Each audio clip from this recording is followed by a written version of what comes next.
അപ്പോൾ ഒരു കുഞ്ഞ് ക്രിസ്മസ് ട്രീ സെറ്റ് ചെയ്യാനുള്ള ഒരുക്കമാണ് കേട്ടോ. പണ്ട് സ്കൂളിലൊക്കെ പഠിക്കുന്ന സമയത്ത് നമ്മൾ ഈ കുഞ്ഞ് മരക്കൊമ്പിൻ്റെ അതൊക്കെ ഈ വർണ്ണക്കടലാസൊക്കെ തൂക്കി അങ്ങനെയൊക്കെ ചെയ്തിട്ടുണ്ട്. അയൽപക്കത്തെ പിള്ളേരുമൊക്കെ ആയിട്ട് ചേർന്നിട്ട് പുൽക്കൂടുണ്ടാക്കാനും ഒക്കെ ഒരുങ്ങിയിട്ടുണ്ട്, ചെയ്തിട്ടുമുണ്ട്. അപ്പോൾ ഇത് ഇത്തവണ പിള്ളേർക്ക് ഒരാഗ്രഹം. കാരണം സാധാരണ ഇവിടെ അങ്ങനെ നക്ഷത്രം മാത്രം തൂക്കലേ ഉണ്ടാവുള്ളൂ. പക്ഷേ ക്രിസ്മസ് നമ്മൾ നല്ല രീതിയിൽ തന്നെ ആഘോഷിക്കും കേട്ടോ. അതിപ്പോൾ ക്രിസ്മസ് അല്ല, ഏത് ആഘോഷങ്ങളാണെങ്കിലും നമ്മൾ ആ ഒരു ദിവസം നമ്മളെ കൊണ്ട് പറ്റുന്ന രീതി സന്തോഷമായിട്ട് ഹാപ്പി ആയിട്ട് ആഘോഷിച്ച് പോകാറുണ്ട്. അപ്പോൾ ഇത് കുറച്ച് ബോൾസൊക്കെ ഉണ്ട്, അതിനകത്ത് കുറേ തിളങ്ങണ ടൈപ്പ്. അപ്പോൾ അതൊക്കെ ഒന്ന് തൂക്കി കൊടുക്കുക കേട്ടോ. അപ്പോൾ ചക്കവും മാധവും കൂട്ടത്തിൽ കൂടിയിട്ടുണ്ടായിരുന്നു. പിന്നെ കുറച്ച് ലൈറ്റ്സ് ഉണ്ടായിരുന്നു. അപ്പോൾ അതെല്ലാം ഒന്ന് അറേഞ്ച് ചെയ്ത് ഈ ഒരു രീതിയിലാക്കി വെച്ചിട്ടുണ്ട്. അപ്പോഴത്തേനും ഇന്ന് ഇപ്പോൾ രാത്രിയിൽ ഇതായിരുന്നു പരിപാടി മെയിനായിട്ട് കേട്ടോ. അപ്പോൾ ഇനിയിപ്പം റെസിപ്പി പിറ്റേ ദിവസത്തെ റെസിപ്പിയാണ് ഇപ്പോൾ ഷെയർ ചെയ്യാൻ പോണത് കേട്ടോ. അപ്പോൾ രണ്ട് റെസിപ്പികളുണ്ട്, വെജും ഉണ്ട് നോൺ വെജും ഉണ്ട്. അപ്പോൾ ആദ്യം തന്നെ വെജ് നോക്കാം.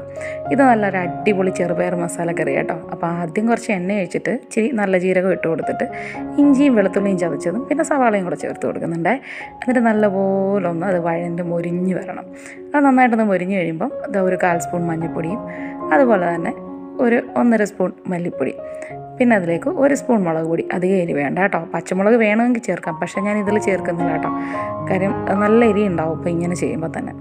അപ്പോൾ നന്നായിട്ടൊന്ന് മൊരിയിച്ചെടുക്കുക. നന്നായിട്ടൊന്ന് മൊരിഞ്ഞ് വന്ന് കഴിയുമ്പോഴത്തേനും അതിലേക്ക് കുരുരാന്നറിഞ്ഞ് തക്കാളിയാണ് ചേർത്ത് കൊടുക്കുന്നത്.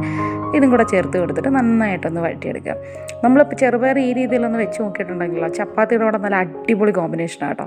അപ്പം അത് നന്നായിട്ടൊന്ന് മൊരിഞ്ഞ് വരട്ടെ. അത് കഴിയുമ്പോഴത്തേനും നമ്മൾ ആവശ്യത്തിനുള്ള ഉപ്പും കൂടെ ചേർത്ത് കൊടുക്കുന്നുണ്ട് ഗ്രേവിയിൽ കേട്ടോ. 1 കപ്പ് ചെറുപയർ നല്ലത് കണക്കൊന്ന് വേവിച്ചിട്ട് നന്നായിട്ടൊന്ന് സ്മാഷർ വെച്ച് ഉടച്ചെടുക്കുന്നുണ്ട്. എന്നിട്ട് നമ്മളിത് ഇതിലേക്ക് ചേർത്ത് കൊടുക്കുക കേട്ടോ. ചെറുപയറിൽ ഉപ്പിട്ട് വേവിച്ചിട്ടുണ്ടെങ്കിൽ നമ്മൾ മസാലയിൽ ഉപ്പ് ചേർക്കുമ്പോൾ നോക്കിയിട്ട് ചേർക്കുക. എന്നിട്ട് അധികം വെള്ളമൊന്നും വേണ്ട. ഈ ഒരു പാചകത്തിന് നമ്മളെടുക്കുക. മസാലപ്പൊടിയും കൂടി ഇട്ട് കൊടുക്കുന്നുണ്ട്. കുറച്ച് കറിവേപ്പിലയും കൂടി ഇട്ട് കൊടുത്തിട്ട് നല്ലതുപോലെ ഒന്ന് മിക്സ് ചെയ്തെടുക്കുന്നുണ്ട്.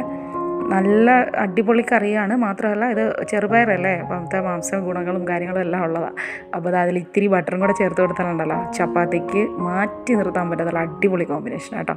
അപ്പോൾ ചപ്പാത്തിയും കൂടെ ചുട്ടെടുക്കുന്നുണ്ടായിരുന്നു. അപ്പോൾ രാവിലെ ചപ്പാത്തിയും അത് തന്നെയായിരുന്നു. അപ്പോൾ പിന്നത്തത് നോൺ വെജ്.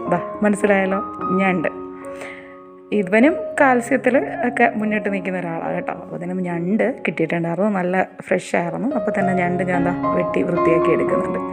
ഞണ്ട് ക്ലീൻ ചെയ്യുമ്പം ആദ്യം തന്നെ ഞണ്ട് നല്ല രീതിയിൽ വൃത്തിയാക്കി എടുത്ത ശേഷം മാത്രമേ നമ്മൾ വെട്ടി വൃത്തിയാക്കി എടുക്കുക. അത് വെട്ടി കഴിഞ്ഞിട്ട് ഒരുപാട് വെള്ളം എടുത്തിട്ട് ഒഴിച്ചിട്ട് കഴുകരുത്. അല്ലാതെ ഒരുമാതിരിപ്പെട്ട ആളുകൾക്കൊക്കെ അറിയാം. അപ്പം നല്ലപോലെ അടിപൊളിയാക്കി എടുത്തിട്ടുണ്ട് കേട്ടോ. ഞണ്ട് നല്ലവണ്ണം വൃത്തിയാക്കിയ ശേഷമാണ് ഞാനത് പീസാക്കിയിട്ടുണ്ടായിരുന്നു. അപ്പോൾ പെരിഞ്ചീരകം, അതുപോലെ ഇഞ്ചി വെളുത്തുള്ളി ചതച്ചത്, പച്ചമുളക്, ഒരു 2 വലിയ തക്കാളി, ഒരു 3 വലിയ സവാള അരിഞ്ഞതും കൂടി എടുത്തിട്ടുണ്ട്. അപ്പോൾ ഇതൊക്കെ നേരത്തെ അരിഞ്ഞ് സെറ്റ് ചെയ്ത് വെച്ചിട്ടുണ്ടായിരുന്നു. അപ്പോൾ തന്നെ ചട്ടി ചൂടായപ്പോൾ വെളിച്ചെണ്ണ ഒഴിച്ചിട്ട് നമ്മൾ ആ പെരിഞ്ചീരകവും ഇഞ്ചി വെളുത്തുള്ളിയും കൂടെ ചതച്ചത് അതിട്ട് കൊടുക്കുക കേട്ടോ. വളരെ നല്ല നാടൻ രീതിയിലാണ് ഉണ്ടാക്കുന്നത്. ഇതിനകത്ത് വേറെ തേങ്ങാപ്പാലോ അങ്ങനെ ഒന്നും ചേർക്കുന്നില്ല. അപ്പോഴത്തേനും എളുപ്പം ഉണ്ടാക്കാൻ പറ്റുന്ന ഒരു നാടൻ രീതി ചെയ്യാൻ പറ്റുന്നൊരു ഞണ്ട് റോസ്റ്റാണ് കേട്ടോ. അപ്പോൾ അത് നന്നായിട്ടൊന്ന് മൊരിഞ്ഞ് വരട്ടെ. അത് നന്നായിട്ട് മൊരിഞ്ഞ് വരുമ്പോഴത്തേനും നമ്മൾ എടുത്ത് വെച്ചിരിക്കുന്ന സവാളയും കൂടി ഇട്ട് കൊടുക്കുക കേട്ടോ. അപ്പോൾ സവാള ഇട്ട് കൊടുത്ത ശേഷം ഒരു ഇത്തിരി ഉപ്പ് ഇട്ട് കൊടുത്തു കഴിഞ്ഞാൽ സവാള പെട്ടെന്ന് വാടി കിട്ടും, പെട്ടെന്ന് മുരിഞ്ഞ് കിട്ടും കേട്ടോ. അപ്പോൾ അതിന് സവാള നല്ലപോലെ ഒന്ന് വഴറ്റി എടുത്തിട്ടുണ്ട്. എന്നിട്ട് നമുക്ക് ഇതിലേക്ക് പൊടികളായിട്ടുള്ള മഞ്ഞൾപ്പൊടി, ഒരു 1.5 സ്പൂൺ മല്ലിപ്പൊടി, 1 സ്പൂൺ മുളക് പൊടി, പിന്നെ ഒരു ഇത്തിരി പെരിഞ്ചീരകത്തിൻ്റെ പൊടിയും കൂടെ ചേർത്തിട്ട് നല്ലതുപോലെ ഒന്ന് മിക്സ് ചെയ്തെടുക്കുന്നത്. പെരിഞ്ചീരകം ചതച്ചതും ചേർക്കുന്നുണ്ട്, ഒരു ഇത്തിരി പൊടിയും കൂടെ ഞാൻ ചേർത്തിട്ടുണ്ട്, ഫ്ലേവർ നന്നായിട്ട് കിട്ടാൻ വേണ്ടിയിട്ടാണ്. അപ്പോൾ നല്ലപോലെ ഒന്ന് വഴറ്റിയെടുക്കുന്നുണ്ട്. അത് നന്നായിട്ടൊന്ന് വഴണ്ടി വന്നപ്പോഴത്തേനും എടുത്ത് വെച്ച തക്കാളി ഇട്ട് കൊടുക്കുകയാണ്, നീളത്തിലരിഞ്ഞതാണ്. അപ്പോൾ അതും കൂടി ഇട്ട് കൊടുത്തിട്ട് നല്ലപോലെ തക്കാളി വാടണ്ട. അത് ഈ ഒരു പരുവത്തിൽ നന്നായിട്ട് നല്ല കണക്ക് ചട്ടിയിലൊന്ന് പതുക്കി വെച്ചിട്ടുണ്ട്. ഇതിൻ്റെ അതിൻ്റെ മുകളിലോട്ട് നമ്മൾ എടുത്ത് വെച്ച് ഞണ്ട് ചേർത്ത് കൊടുക്കുക. വേറെ വെള്ളമൊന്നും ഇപ്പോൾ ചേർക്കുന്നില്ല. തീ വളരെ സിമ്മിലിടുക. ഞണ്ടിന് വലിയ വേവില്ല, ഞണ്ടിന് ആവശ്യത്തിന് വെള്ളവും ഇറങ്ങും. അപ്പോൾ ഞണ്ട് നല്ല കണക്ക് വെച്ചിട്ട് അതിലേക്ക് ഒരു 2 കഷ്ണം ചെറിയ കഷ്ണം കുടംപുളി ഇട്ടിട്ട് മേളിൽ ആവശ്യത്തിനുള്ള കുരുമുളക് പൊടിയും കൂടെ വിതറി കൊടുക്കുകയാണ്. ഒരു കുറച്ച് കറിവേപ്പിലയും കൂടി ഇട്ട ശേഷം അടച്ച് വെച്ചൊന്ന് വേവിച്ചെടുത്തതാണ് കേട്ടോ. അപ്പോൾ ഇങ്ങനെയായിട്ടുണ്ട്. അപ്പോൾ അത് കഴിഞ്ഞ് കഴിയുമ്പോൾ വെള്ളമൊക്കെ വറ്റി വന്നു കഴിഞ്ഞപ്പോൾ നന്നായിട്ടൊന്ന് മിക്സ് ചെയ്ത് ഉടച്ചെടുക്കുന്നുണ്ട് കേട്ടോ. അപ്പം നല്ല കുരുമുളകിൻ്റെ ഫ്ലേവറും അത് മസാലയുടെയും എല്ലാം, മസാലപ്പൊടി ചേർത്തിട്ടില്ല കേട്ടോ, മസാലപ്പൊടി ലാസ്റ്റാണ് ചേർക്കണം.